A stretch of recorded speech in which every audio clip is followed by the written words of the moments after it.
Les ondes radio sont omniprésentes dans notre vie quotidienne, même si nous ne nous en rendons pas toujours compte. En effet, elles sont utilisées aussi bien pour recevoir la télévision, la radio, que pour téléphoner à partir de son portable. Elles apparaissent désormais indispensables, c'est pourquoi nous avons choisi de les étudier.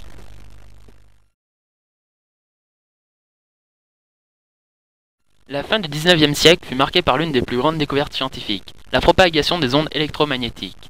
Les premières théories sur les ondes électromagnétiques sont dues à Maxwell vers 1870. Puis, en 1887, Hertz réussit à émettre des ondes et à les détecter à 20 mètres de leur point d'émission.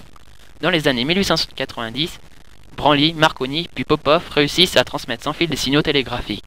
En 1901, Marconi envoya un message téléphonique à travers l'Atlantique. Dans les années 1940, la technique de diffusion des sons s'étendit à la diffusion des images et donna naissance à la télévision. I remember when I lost my mind. There was something so pleasant about that place. Even your emotions have an echo in so much space. And when you're out there without care, yeah, I was out of touch. But it wasn't because I didn't know enough. I just knew too much. Does that make me crazy? Does that make me crazy? Does that make me crazy? Probably.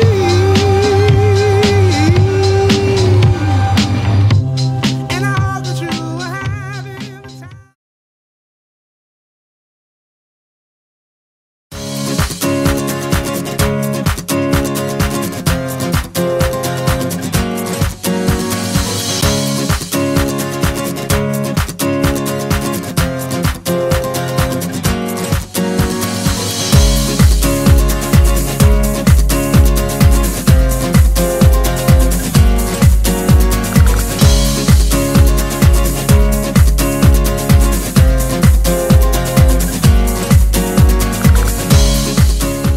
Pour transmettre une information par onde radio, deux éléments sont essentiels, l'émetteur et le récepteur.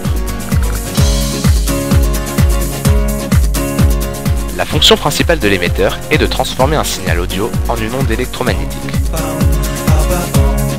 La fonction du récepteur est de percevoir les perturbations de la matière créées par l'onde radio et au final de restituer le signal audio émis. L'émetteur est tout d'abord constitué d'une source audio fournissant un signal électrique. Ce signal n'étant pas assez puissant, on doit l'amplifier pour qu'il puisse ensuite être traité.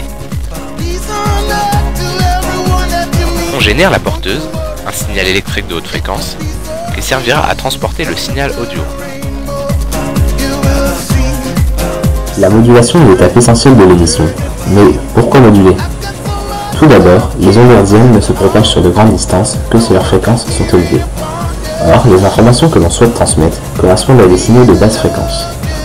Ensuite, il y aurait brouillage de l'information s'il n'y avait pas de modulation.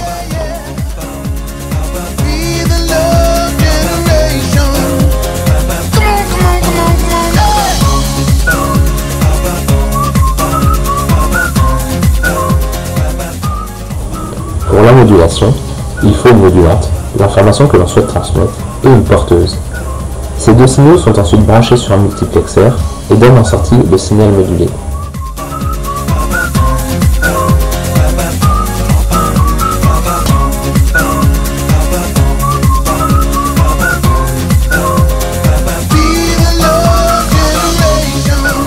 La propagation des ondes radio dans l'air est caractérisée par trois phénomènes.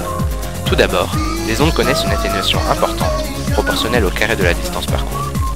Ainsi, plus on s'éloigne de l'antenne, plus l'intensité du champ électromagnétique est faible. Ensuite, les ondes courtes et moyennes, c'est-à-dire de haute fréquence, subissent une réflexion sur la partie de la haute atmosphère appelée ionosphère, permettant une propagation sur de plus grandes distances.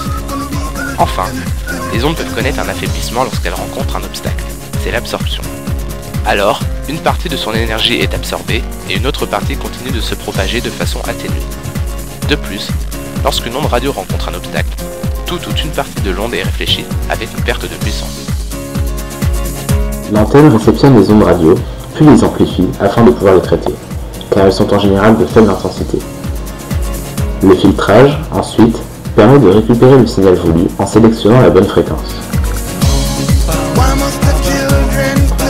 Ensuite, la démodulation permet de retrouver le signal modulant, c'est-à-dire l'information que l'on a transmise. La démodulation se fait en 2 étapes. La suppression des alternances négatives grâce à une diode, puis l'élimination de la porteuse à l'aide d'un montage appelé le détecteur de crête, composé d'un condensateur et d'une résistance. On obtient alors le signal démodulé. Une dernière amplification du signal est réalisée avant d'être envoyé vers une sortie audio, un haut-parleur par exemple.